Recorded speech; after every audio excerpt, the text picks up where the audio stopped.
Hey everyone, this is Tom from Cerulean Bay. Today our guest is Brian Young, and he is from Home Painters Toronto. We're going to be getting into paint today, and he's going to tell us about the different types of paint that are available if you want to paint the outside of your home, and some things to look out for, especially depending on where you live, climate-wise. There are some tips and tricks you need to know about that. We'll get into some common mistakes that people make when it comes to painting their homes and choosing colors. So yeah, let's go ahead and welcome Brian to the show. Hey everyone, today we have Brian Young joining us, and he owns a painting service company and he specializes in interior and exterior painting.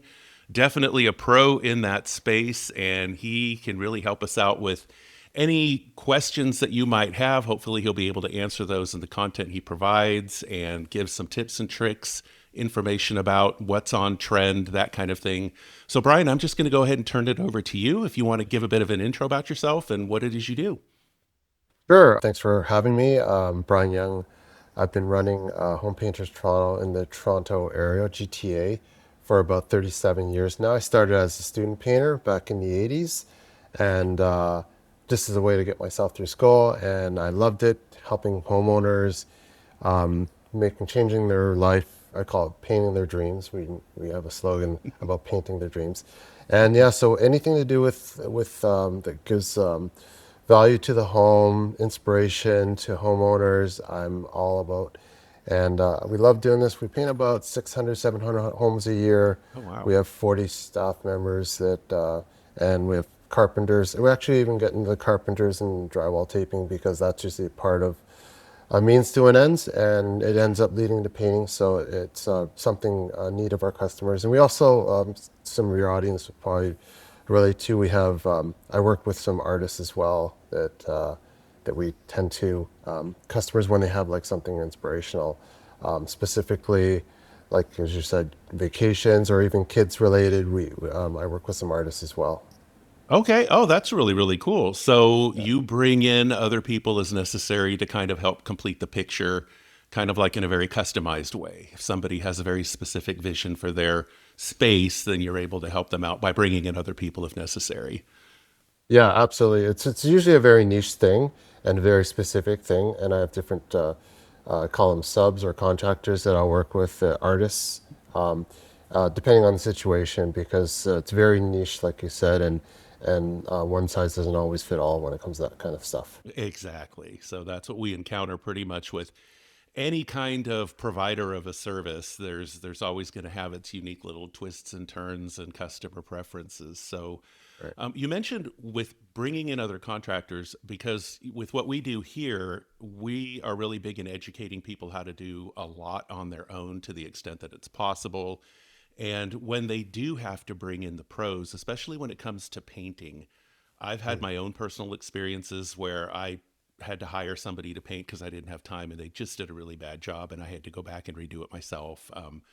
When it comes to looking for a particular contractor or for people that aren't in the Toronto area, what do you recommend? Because, for example, here in Houston, there's a million people out there claiming to be painters and contractors, and I don't think it's really a licensed or real regulated industry. So how do you know if someone's good? What should you look for? First thing I do is obviously referrals the best, and paint stores, contractors, like if you work with a painter, specific paint stores, designers, decorators have usually the good leads for that. If worst case scenario, I find like in Toronto, we use Home Stars, any referral services like that helps as well. Googling, even ChatGPT, I find is becoming more and more popular. So, ChatGPT, like whatever it is, I want whatever an accent wall that shows kids running around on a beach. So ChatGPT and is a good source nowadays. Facebook is another way that some people find their painters. But Google and ChatGPT are the two top ones if you don't have anything referral. But I find paint stores are a good place to start, and designers if you don't have anyone in particular. Hmm. Oh, and if you're not working maybe with an interior designer, reviews, do you find that reviews are trustworthy too? Oh, absolutely. Reviews are so important. Obviously, the more the better. And then obviously look at the good reviews, but then I usually always do the lowest ones too. And it's not that everyone has bad reviews, but it's it's impossible to please everyone. But the key is how you respond to the review, and are they the type of people that you want to work with? Are they blaming the other person, or are they just taking responsibility? Yeah, help. Sorry you feel that way. How can I help you out? I'd love to take care of you. That kind of mentality versus, oh, it was your fault. Yeah, Uh, exactly. Well, because there's yeah. got to be some compatibility too. I mean, some kind of a personality connection a little bit, at least I think, with Yeah. whoever you're going to hire to come into your home. So, Yeah, yeah. absolutely. And everyone has good reviews, but like I said, the key is to also look at the bad ones and how do they respond? Are they receptive? Are they open to, try to fix the situation? Mhm. And if they're that type of provider, then usually those are the type of providers I would want to work with, for example. Oh, okay. Yeah, Yeah. very good. It makes perfect sense. So everybody should do their research a bit if they don't have somebody that they know. It's yeah, that's what we always recommend. Check out reviews, check out sources, talk to other people. If somebody isn't really sure about what it is they want to do, they know they want to paint, they've got their color picked out. Mhm. Do you have any advice for people if you come onto the job and you really realize that what it is they're wanting you to do maybe isn't working? Or, I mean, I know interior design kind of has its boundaries, but as Yeah. a painting provider, what do you do if somebody's really recommending a color that maybe isn't going to work? I mean, should Yeah. what should people do? Well, first of all, I'll always, if they ask my opinion, I'll of course give it in a nice way. But most importantly is I get the background of the scope of what they're trying to achieve, and if their goal is to achieve something, whatever, like let's say something like Halloween, something crazy, well then I could see why making painting it black would make sense. Like Yeah. so, finding the scope of what their reason is and what they're trying to get into their psyche and why they're doing it, and then from there I can help them more better. For example, sometimes they're just looking to sell a place, or our biggest customers are buyers and sellers. So if they're selling a place, I'll say, okay, well, that's a great color for you, but for a new homeowner that's just coming in, maybe more neutral might be the way to go, because you want to not offend anyone. You want to make it as easy as possible. And if it's something new, like for their kid, then by all means go crazy. Like I said, especially bedrooms. I Yeah. find bedrooms are the one thing you could like almost do whatever you want, and there's no right or wrong. It's whatever you want. Whereas let's say for a main living room, you want to be a little more generic, a little more careful, because everyone's going to see that. It's the first thing they see when they walk in. Hmm. So it depends on the scope, their goals, context of the situation, and then from there.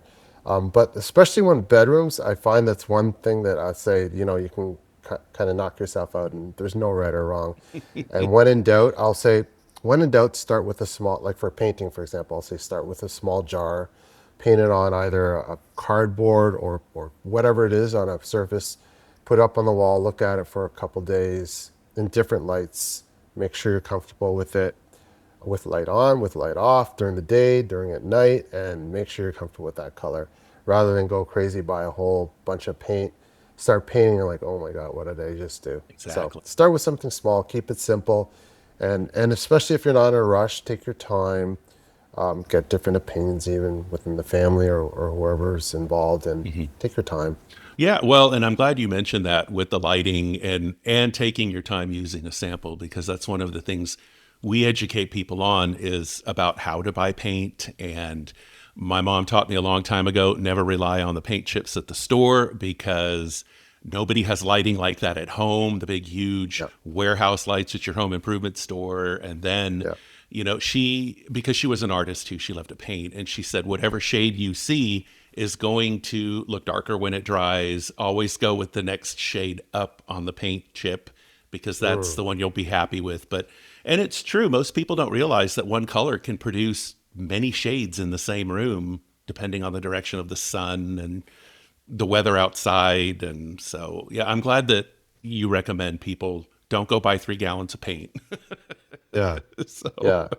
And the other thing, I find the rule of thumb, this is for painting, exterior and interior. I find for exterior, I always go one shade darker, oh, because okay. on the outside, yeah, it always looks lighter on the outside. And for the inside, go one shade lighter Hmm. than what you think. Like when you look at a palette of 6 or 7 or 8, on one, if you're trying to decide between these two, I always try one lighter as the general rule. Yeah. That's just I don't think it's a chat GPT thing, but it's something I've made up, and I've tested it along the years, and most of the times customers are happy that they did that. Yeah, well, and I've tested it myself too, and I've recommended it to friends and neighbors who are doing painting, and so no, very very good advice there. Mm, Do you have any info about maybe particular color palettes that are maybe on trend right now? absolutely. I don't really recommend people follow trends when it comes to tropical design because Hmm. that's you're kind of within a specific niche there and you can tweak it however you want because any space in your home should look however works best for you. But Yeah. when it comes to maybe exterior painting, the whole curb appeal thing, Yep. yeah, what's kind of on trend right now? So again, it depends on what you're trying to achieve. Hmm. For example, if you're trying to sell a house or just trying to make it very generic, I find neutrals. Benjamin Moore, the most common ones I'm using now are like neutral tone grays with a little bit of beige in it. For example, cloud cover, OC25, silver satin OC26. Those are real, pretty much can't go wrong with those ones for more modern colors. And then if you want to go more traditional, more older, more classic, OC6 feather down and OC5 maritime white are the those are my go-tos for more classic beige tones. And then for whites, CC20 decorators white is a very popular one. Oh, OC17 Dove, like white Dove, I believe it's called white Dove. OC17 Hmm. Benjamin Moore. Those are you can't go wrong with any of those when it comes to neutrals. For example, exterior, actually for accent walls and front doors, for example, charcoals are such popular. Wrought iron, Hmm. I don't know the 20, I can't remember the actual number, but wrought iron's a popular one. Benjamin Moore, Kendall charcoal is a very popular one, and charcoal slate. Those are the three most popular charcoals that we use for accent walls or for even front doors. Oh, Yeah, wow. Okay. and and then the classic black and white. You can never go wrong with black and white for anything. So as your main predominant theme. So for example, if you want to go all black, although people are starting to go black on trim indoors nowadays for exterior, and then for of course white goes on everything. Okay.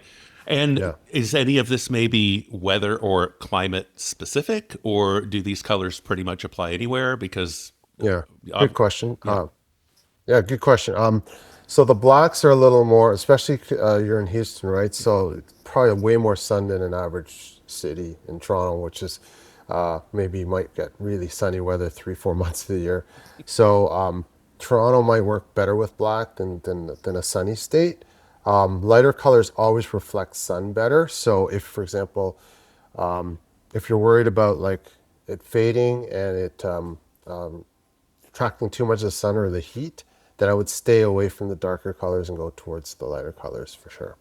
Yeah, that makes sense. And yeah, being here in Houston and knowing people who live in Florida, I mean, the weather just beats everything up outside. I mean, Yeah, everything fades, and then because it rains a lot, everything molds to death, is what I say. But so, yeah, yeah, yeah. So, what do you recommend then in terms of the types of paint?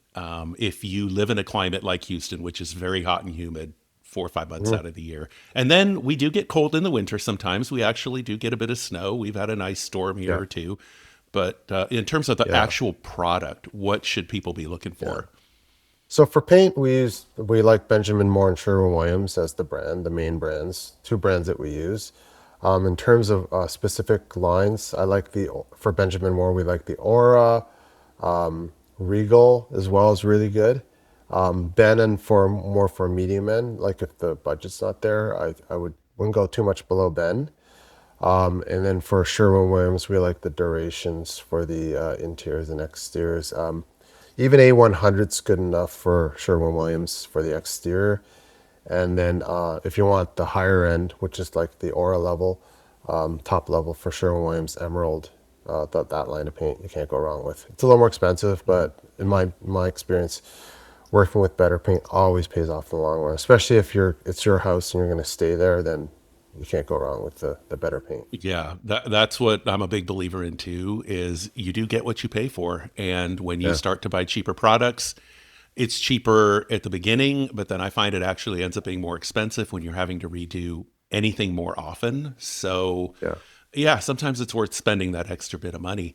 Yeah. For interior paints, I know there's some people who are the tried and true traditionalists and they really believe on putting on that first coat of primer and then they'll put on their preferred color after that. And then I think it's Behr. I don't know if they were Mhm. the first ones that came out with it, but they have the paint and primer blends. Yeah. And sometimes Yeah. I've wondered, I've had good luck with those, but my walls have always been in good shape. They've been clean.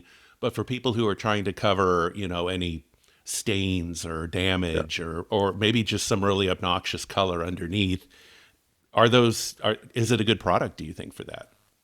Yeah, well, it depends on the circumstance again. If you're covering like a darker color, then definitely you want to prime it first with special primers for that. Again, just the best thing to do is call your paint store, tell them the circumstance, or you can even chat GPT it. That helps as well. Hmm. But definitely depends on the situation. And like if you're going putting on a specific surface, like let's say if it's a full finish that's existing there, you want to be safe. Always better to prime before with special primers conducive for that situation. Again, not one primer fits all. There's different primers depending on situation. There's like drywall primers if it's bare drywall. If it's like a full finish, you might want to use a special block primer.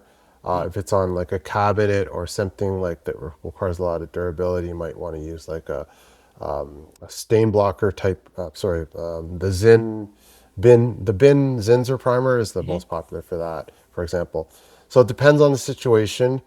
So the best thing to do is ask ChatGPT or at least go to your local paint store and they should be able to help you with the specific that. If you're painting paint on paint, like a typical wall that has absolutely no damage, no specific issues, and it was latex before, in that case, you can almost always go a latex paint and primer one on right on top. You don't have to prime those ones in specific. No weird colors covering or anything like that, and it's just paint on paint. Hmm. And that those cases you can usually get away with just going the paint right on the exact surfaces that's there, as opposed to pre-priming the paint before. Oh, okay. Well, that's really good to know because I've seen some of those other products like the bin Zin one that you mentioned, and then Yeah, yeah, that made me think that that's really if you have walls that there's been some stains or some kind of water damage, and once yeah. the actual drywall's been fixed, but now you've got this stain, maybe that's the kind of best paint to use. But so yeah, that's something that we're trying to spell out as well too. Is just product type because a lot of people don't focus on that. They just go strictly for color, what's cheaper, and yeah, I think that's where a lot of expensive mistakes get made. So, Yeah, so again, the key is if you're going on top of a not normal surface, like for example, wallpaper or anything that's kind of strange, better to be safe than sorry. Ask your paint store or ChatGPT it, yeah. and that when in doubt, go primer first and make sure it's prepped properly. Obviously, prep's the most important thing. If it's prepped well, then the finish coat goes on well, and you don't have Mhm. bubbling or blistering after that. But yeah, that kind of goes without saying. You mentioned wallpaper, and that's Yeah, something that we discuss heavily in the different content that we have.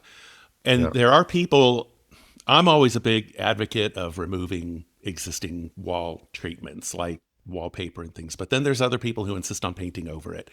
Do Mhm. you recommend it in any scenario where you can just paint over wallpaper, or should it Yeah. always be taken down? So usually when you're dealing in Toronto, for example, we have a lot of lath and plaster. When you're dealing with lath and plaster, and for example, the wallpaper isn't coming off, you don't want to ruin the whole wall, have it all come down on you. I've had that happen, Yeah. and you basically need to get a contractor to rebuild the wall. So that's the worst case scenario. In that case, you might want to prime it, skim plaster, sand it smooth, and then prime again. That's when you can go on top of wallpaper. Otherwise, it's better to always remove it. If you're going on drywall, if the wallpaper is not too bad in terms of like it's only been done in the last 5, 10, 15 years, it's probably not on too bad. In which case you can remove it and then of course paint after that. But this is the key. So after you remove the wallpaper, a lot of people make this mistake, and I used to as well back in the day. They think, okay, it's a perfectly removed wallpaper from the wall. Very important you make sure you oil prime it before you put your final coat on. And the reason why, because moisture is within the wall when you've removed it all, and it'll bleed through, like it'll bleed through the paint and it'll end up blistering. So you end up getting bubbles like a week or two later. And you're wondering why the heck why. And it's usually because moisture is in the wall once you've removed the wallpaper from it and it just isn't adhering properly. Hmm. And you got bubbles, so prime it. In that case, 100% prime with oil primer before you hit it with paint once you've removed the wallpaper. So if you use an oil primer, then can you still use a latex paint on top of that? Yeah, 100%. So Oh, that's okay. the purpose. Yeah. Oh, It's contrary to oil paint, you don't want to put latex on top of. Oil primer is like one of those things that are just, how do you describe it? It's like one of those blankets that you could put latex paint on and it adheres so well in most, almost 99% of situations. oh wow, I didn't know that. Yeah. Okay. See, Yeah. there's always stuff to learn. That's why I just love Yeah. meeting with professionals who know what they're doing. Yeah. Yeah. So, Yeah. It's kind of like my go-to when yeah. when I'm not sure, what primer, and sometimes there's some situations like really unique situations. When in doubt, I always go oil primer. It's never failed me. Very cool. Well, thank you for Yeah. that. So, speaking about these kinds of suggestions, if somebody finds that they just don't have a lot of time Hmm. and they want to try and do something on their own, do you have any like quick paint type of tips or projects that maybe can transform a space pretty quickly, or what Yeah. would you recommend? Yeah. So the key in my experience is, if you have something you want to try it, is start with something simple and not try to like do something crazy. Because I mean, sometimes it might work, but I mean, if you start with something simple and then build up, build up, build up, build up, the chances of it turning out good is a lot better.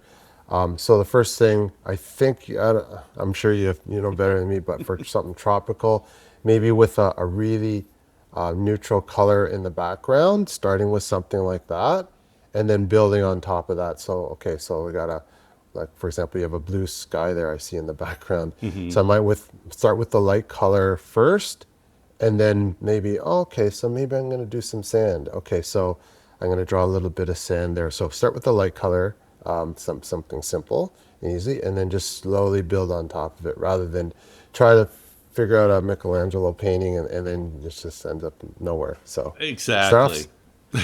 yeah. Yeah. And the other thing is sometimes you don't even have to paint. So I've seen a lot of like different types of wallpapers, like stick on wallpapers, where you could just buy it straight from from the store.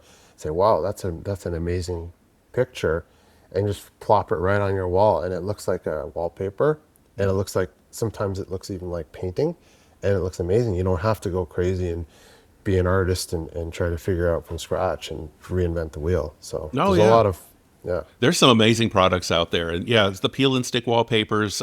We have some recommendations for those on our site, and we've written about some of those. And I think for a lot of people, they do work better than the traditional wallpaper where you have to put the glue on the wall or the adhesive. And it's a lot of work. I remember my mom doing that back in the day. And it's like, wow, I Yeah. think the products come a long way. And I tell people, wallpaper isn't all bad. I mean, it's not the ugly 70s stuff I remember as a kid, with the teapots and the flowers everywhere and just this crazy kind of mirrory sheens that they had to it. There's some beautiful products out there. We recommend that people take a look at the wall. We teach people how to look at, for the focal point or the accent wall in a particular space, and then you can use just wallpaper on that, and then an accompanying paint around it on the other walls. Yeah, I think people can kind of experiment with stuff. I really recommend people getting samples. Like you said, with the paint samples, you can get wallpaper samples too. Tape that up to your wall, put a little bit of paint on the wall next to it, wait till tomorrow, see what it looks like. Yeah, so the other thing I always recommend is if, for example, if it's something they're experimenting with, don't start necessarily in the main room of your main house of everything. You can maybe start in maybe a wall in a closet somewhere where if you wreck it, it's not the end of the world, Mhm. or something where it's not so major. So if it messes up, it's not like, oh my God, now everyone has to see this, or I got to redo this whole room. Start where it's not so important, especially if you're experimenting, and then go from there because it's a lot easier to fix a closet than, a small wall and a closet than the Yep. main hallway. Exactly. uh, Yes, test it in the hidden area first. So, yeah, and when really not sure, I would just start on a piece of cardboard if you're really not sure. yeah. Something simple, so it's not even going to wreck anything. So, well, and along those lines, if you had like one tip for people who maybe have more than one room or they're looking at doing a home renovation or something like Yeah. this, what kind of tips would you have? What kind of advice do you have about people taking things in the proper order? Or, they're going to maybe try and attempt stuff on their own, but now I Yeah. need to bring in a contractor. How would you advise them on that? Well, again, I like to start somewhere where it's not going to ruin the whole house. So I was starting maybe a powder room or maybe an accent wall, something small, and then build from there. And if you like it, keep going. But I definitely wouldn't do something crazy and redo them a whole main floor. And the next thing you know, I'm kind of out of luck, or I got to hire in someone and spend a whole lot of money to fix what I just did.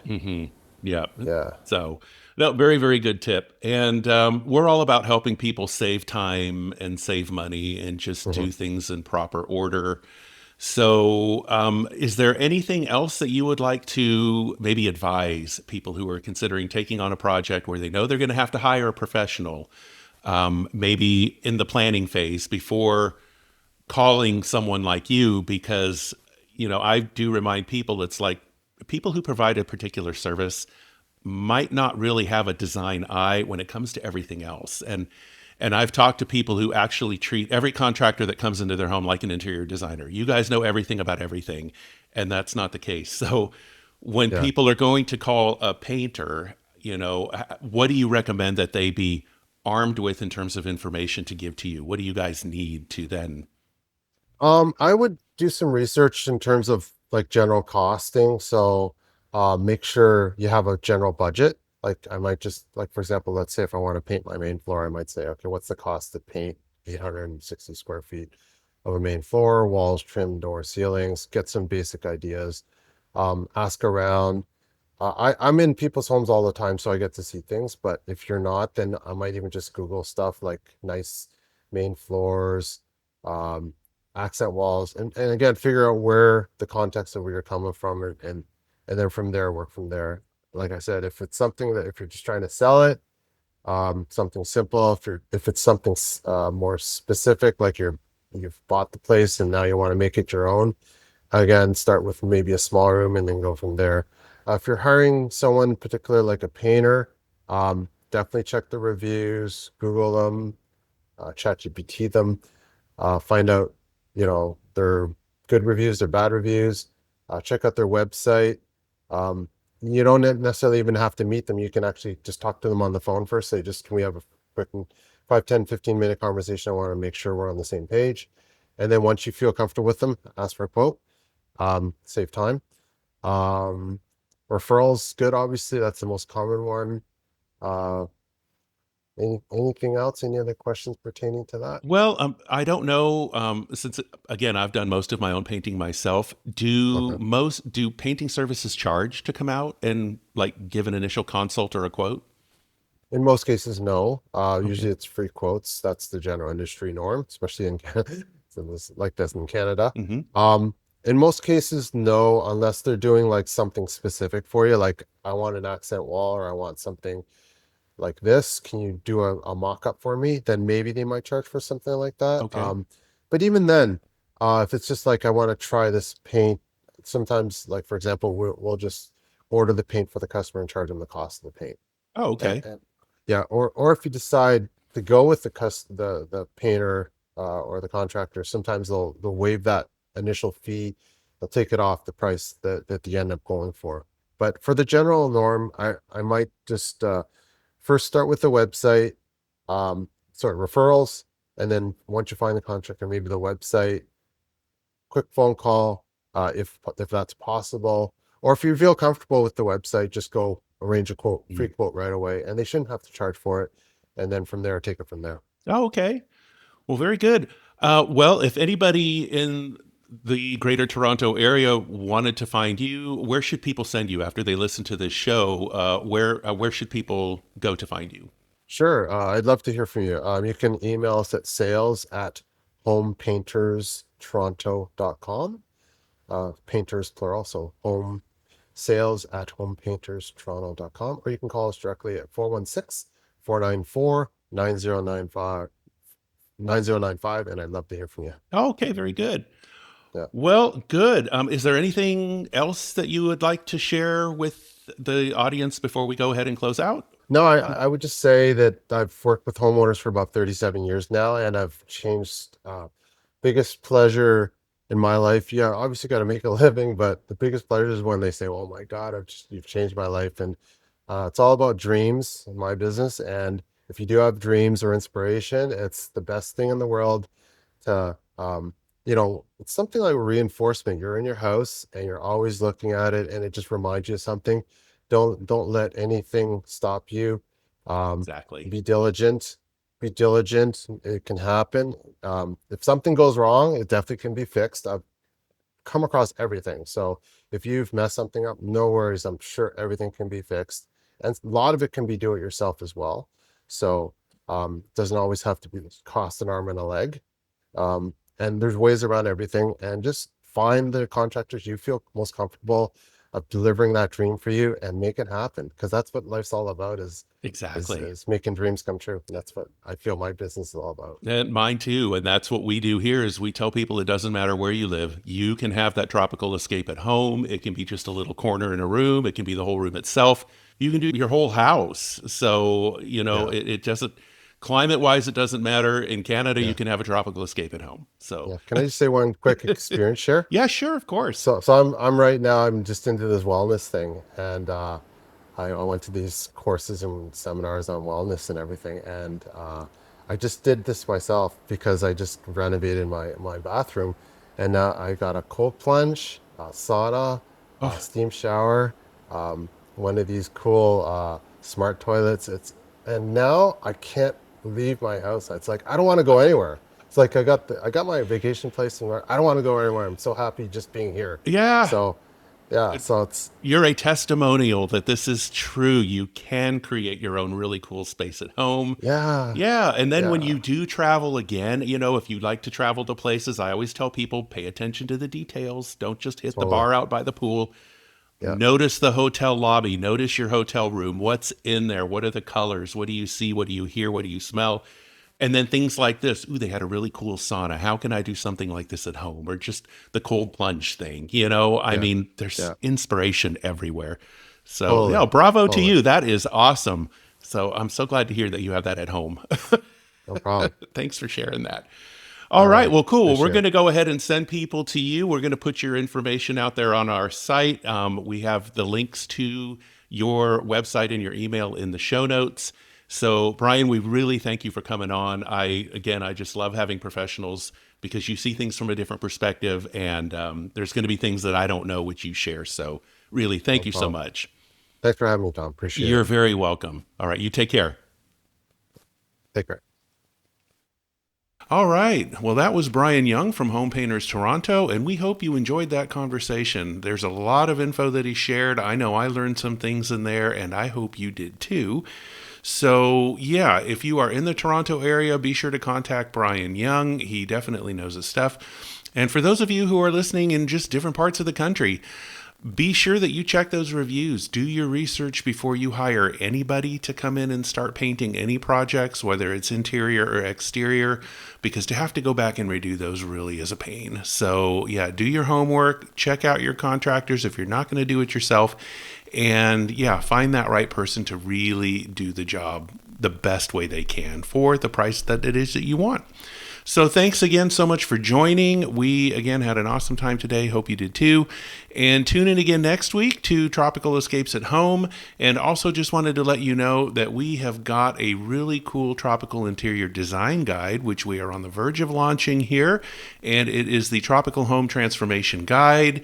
It is paired with the Tropical Self Discovery Assessment, which is a complete very in-depth questionnaire where you can take a look at yourself and what it is that you love about the tropics and what it is you'd love to see inside your home. You can go through, take the assessment, you'll have your final results so that when you do embark on that project, you're going to be buying the right paint colors and buying the right furnishings and decor, and hopefully repurposing what it is that you have in your home too, because there are a lot of things that a lot of people have which work perfectly well in tropical escapes.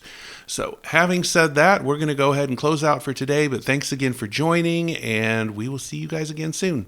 Take care.